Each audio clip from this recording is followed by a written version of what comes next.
नमस्कार दोस्तों, wealth sky के एक और नए इंटरेस्टिंग वीडियो में आप सभी लोगों का स्वागत है। मेरा नाम है सुधीर और बात करेंगे इस वीडियो में हम निफ्टी एंड बैंक निफ्टी के बारे में। दोनों के चार्ट को अंडरस्टैंड करेंगे, समझने की कोशिश करेंगे कल निफ्टी की एक्सपायरी होने वाली है, किस लेवल पे होगी और आज बैंक निफ्टी की एक्सपायरी में क्या हुआ और कल की जो एनालिसिस थी उसमें मैंने आपको क्या बताया था, इसको भी हम अंडरस्टैंड करने की कोशिश करेंगे। तो जल्दी से इस वीडियो को स्टार्ट करते हैं।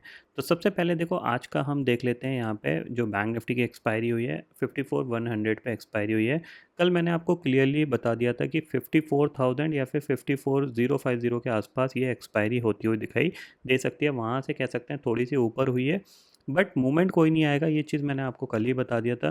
क्यों? क्योंकि ऑलरेडी यहाँ पे एक अच्छा मोमेंटम हो चुका है। लेट अस सपोज किसी बायर्स ने अगर यहाँ पे पैसा बना लिया होगा गलती से, तो उसके पास पैसा ज़्यादा देर टिकना नहीं है। क्यों? क्योंकि ये जो मार्केट है ना, इस तरीके से धीरे धीरे धीरे वाला ये मार्केट आपको खा जाएगा। ठीक है, दिख रहा है आपको? एक कैंडल ऊपर, एक कैंडल नीचे, एक कैंडल ऊपर, एक कैंडल नीचे, और आपको ये लगेगा कि मैं ज़ीरो टू हीरो प्ले कर लेता हूँ यहाँ पे और एक अच्छा मोमेंटम फर्दर मिल सकता है। इसके चांसेस थोड़े से कम हो जाते हैं, ठीक है ना।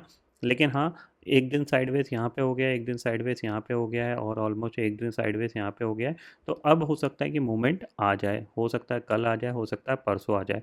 बट आपको अपनी ट्रेड को इस तरीके से प्लान करना है कि जितना लॉस आप झेल सको उतना ही लॉस आप ऑप्शंस में करो।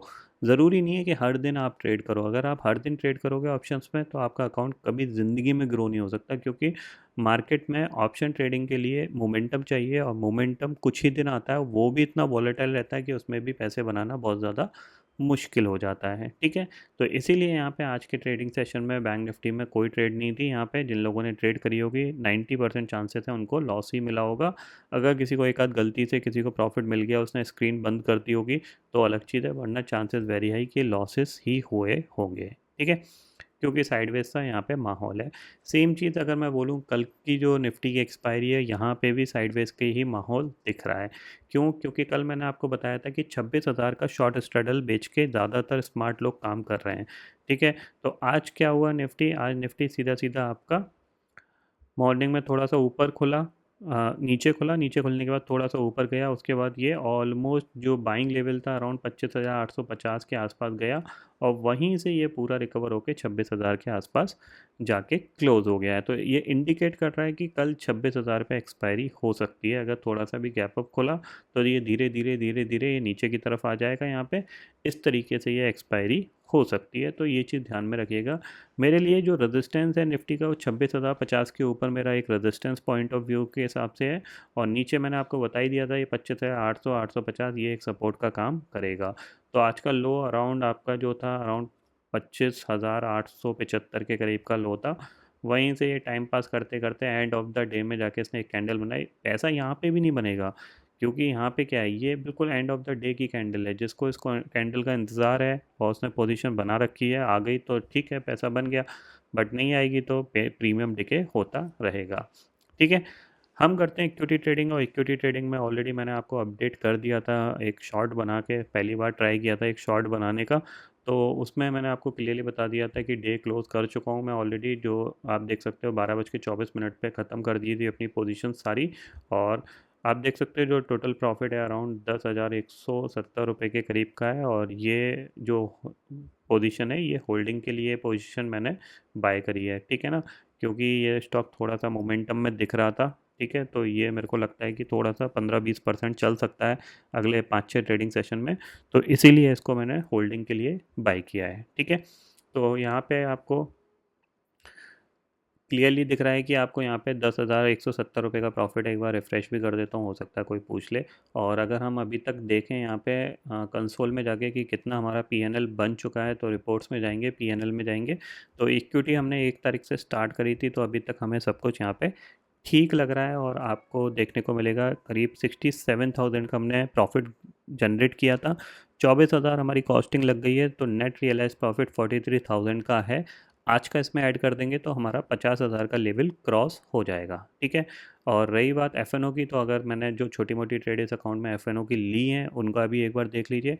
तो यहाँ पे आप देखोगे तो 1 सितंबर से लेकर अभी तक के एफ की बात करते हैं तो करीब 15,000 का एफ में प्रॉफिट है। और आपको दिखेगा यहाँ पे लास्ट 3-4 दिन से कोई इसमें ट्रेड एफ की नहीं ली है। क्यों? क्योंकि मार्केट साइडवेज है। अगर साइडवेज मार्केट में आप एफ ट्रेड करोगे बहुत मुश्किल है, ठीक है ना, पैसे बनाना।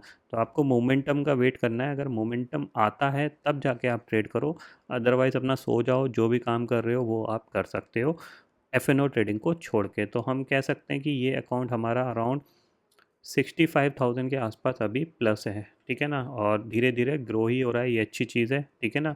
दूसरी चीज़ है यहाँ पे अगर आप देखोगे थोड़ा सा कि ये जो पर्टिकुलर मैंने स्टॉक आज लिया है, ये पर्टिकुलर स्टॉक को जैसे ही ये मेरे डीमेट में आ जाएगा तो मैं इसको प्लेस कर दूंगा। और यहाँ पे आप देखोगे तो फंड्स में अगर मैं जाके देखूँ तो टोटल अवेलेबल मार्जिन आप देख रहे हो 2 लाख रुपए का है, ठीक है ना। तो टोटल अवेलेबल मार्जिन 2 लाख का है। और इसमें आपको अभी तक जो प्रॉफिट दिख रहा है, ठीक है ना, आज का मिला के कितना है, करीब करीब 50,000 का, ठीक है। तो 50,000 रुपीज़ 2 लाख पे ऑलमोस्ट कह सकते हैं 25% के रिटर्न हो गए, जो कि बहुत अच्छे हैं। अगर मैं, क्योंकि मेरा एक्सपेक्टेशन सिर्फ यहाँ पे कितने परसेंट का रिटर्न का, सारी कॉस्ट निकाल के अगर मेरे को मंथ एंड में 5 से 7% का अगर मेरा बन जाता है ना, तो इससे बेस्ट चीज़ मेरे लिए कुछ नहीं होगी। क्योंकि इस चीज़ ये इक्विटी ट्रेडिंग वैसे भी बेस्ट है, क्योंकि देखा जाए तो 2020 से पहले मैं इक्विटी ट्रेडिंग ही करता था और काफ़ी अच्छे रिटर्न्स बनते थे। उसके बाद एफ स्टार्ट हुआ, जैसे जैसे चीज़ें बढ़ी एफ में, स्टार्टिंग 2021-22 तक एक अच्छा खासा अकाउंट एफ में ग्रो हो रहा था। बट 2023-2024 में कोई फर्दर ग्रोथ नहीं मिली, ना यहाँ पे अकाउंट स्केल करने की कोई अपॉर्चुनिटी मिली, जिसकी वजह से कह सकते थे कि एक ही जगह स्टक हो रहे थे। और मेंटल हेल्थ, हर टाइप की हेल्थ भी इशू हो रहा था। तो वो सारी चीज़ों को मैंने थोड़ा सा साइड रख के दोबारा से इक्विटी स्टार्ट किया। और मेरा जो एक्सपेक्टेशंस है सिर्फ मंथली 5 से 10% के बीच का ही है। 7% भी अगर मेरे को मिल गया सारी कॉस्ट निकाल के, तो ऑलमोस्ट ऑलमोस्ट अगर साल भर में 50% भी रिटर्न बनते हैं तो ये कैपिटल तो 2 लाख है। नॉर्मली बड़ी कैपिटल ही पंच करी जाएगी। लेट अस सपोज यहाँ पे अभी जो कैपिटल है 2 लाख रुपए है, ठीक है। ये कैपिटल अगर आपकी 10 लाख होगी और अगर आपको साल भर में 50% के रिटर्न बनते हैं तो 5 लाख रुपए हो गए। क्या बुरे हैं? एफ में वो बहुत मुश्किल से बनते हैं, ये ध्यान में रखिएगा। बनेंगे जब मार्केट वॉलेटाइल होगा। अभी मार्केट वॉलेटाइल नहीं है और अभी मार्केट उस टाइप का है भी नहीं जिसमें आपको बहुत अच्छे एफ में या फिर ऑप्शंस में पैसे बन जाएं। ऑप्शन जाता तो है 5 से 100, लेकिन वो आप काट नहीं पाओगे उसको। आपको लकीली कोई एक आध दिन हो कि वो 5 का 100 पे जाके क्लोज हो गया और आपको पैसे बन गए, वो अलग चीज़ है, ठीक है ना। मैं ये नहीं बोल रहा कि आप एफ मत करो, मैं डेफिनेटली बोल रहा हूँ आप एफ करो। अपॉर्चुनिटी फाइंड आउट करना सबका एक कह सकते हैं वो अधिकार है। सब अपने अपने अधिकार के हिसाब से काम कर सकते हैं। मेरे को फ़िलहाल जो दिख रहा है इक्विटी में अपॉर्चुनिटीज़ दिख रहा है, इसलिए मैं इक्विटी कर रहा हूँ, ठीक है ना। तो यहाँ पे आपको मैंने निफ्टी और बैंक निफ्टी दोनों का बता दिया। अब बात आती है कि बहुत सारे लोग मेरे को व्हाट्सएप मैसेज कर रहे थे कि स्टॉक सिलेक्शन कैसे करें, क्या स्ट्रेटेजी लगाएं, किन टाइप के स्टॉक्स में काम करें, कैसे करें। तो देखो उसके लिए मैंने सिंपली आपको बताया है कि मैं बहुत जल्द एक इक्विटी का कोर्स लाने वाला हूँ, ठीक है ना।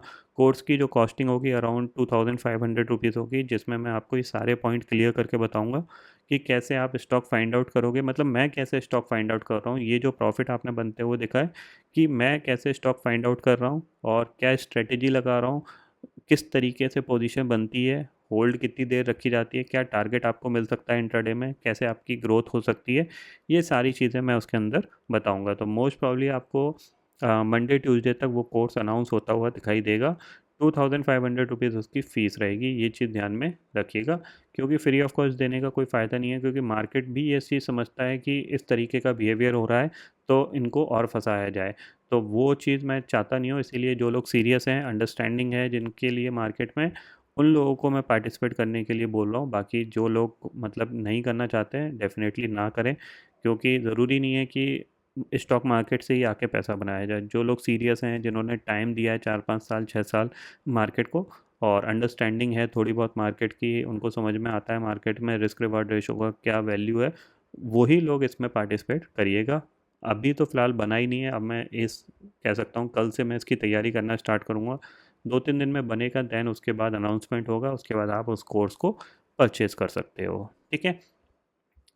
यहाँ पे निफ्टी और बैंक निफ्टी मैंने आपको दोनों बता दिया है। तो कल निफ्टी की एक्सपायरी है, मेरे को लगता है 26,000 के आसपास होगी, तो थोड़ा सा आप यहाँ पे ध्यान रखिएगा, ठीक है। और ऑप्शन चेन डाटा में भी क्लियरली दिख रहा है 96 लाख का ओपन इंटरेस्ट कॉल साइड पे है और पुट साइड पे 67 लाख का ओपन इंटरेस्ट। इसका मतलब क्या है, स्मार्ट लोग शॉर्ट स्ट्रेडल बेच के बैठे हुए हैं यहाँ पे, और प्रीमियम भी ठीक ठाक सा चल रहा है, करीब करीब 120-123 रुपये का प्रीमियम मिल रहा है। तो काफ़ी हद तक एक कह सकते हैं एक सेफ्टी है। 25,900 से लेके 26,100 तक के इसके बीच में कहीं पे भी एक्सपायरी होती है तो ऑप्शन सेलर को कुछ ना कुछ पैसा मिल जाएगा, ठीक है। ग्लोबल मार्केट की सिचुएशन की बात करें तो यहाँ पे आप देखोगे तो करेंटली अगर आप इंडेक्सेस फ्यूचर्स में जाते हो तो यहाँ पे आपको देखने को मिलेगा डाउ फ्यूचर करीब 43 पॉइंट प्लस है और नेस्डेक फ्यूचर करीब 46 पॉइंट नेगेटिव है, ठीक है। तो यूएस मार्केट भी साइडवेज चला गया है, रेट कट के बाद एक ही दिन मूवमेंट हुआ था, उसके बाद ये भी साइडवेज है, ठीक है। तो आई होप दोस्तों ये पर्टिकुलर डाटा आपको समझ में आ गया होगा। दोस्तों फिलहाल इस वीडियो में इतना ही है। आई होप ये वीडियो आपको पसंद आएगा। वीडियो पसंद आता तो लाइक और शेयर ज़रूर करिएगा और चैनल को जो सब्सक्राइब कर लीजिए, क्योंकि मैं सुधीर लेके आता रहूँगा हर दिन आपके लिए नए नए वीडियो। इसी के साथ शुक्रिया दोस्तों, जय हिंद।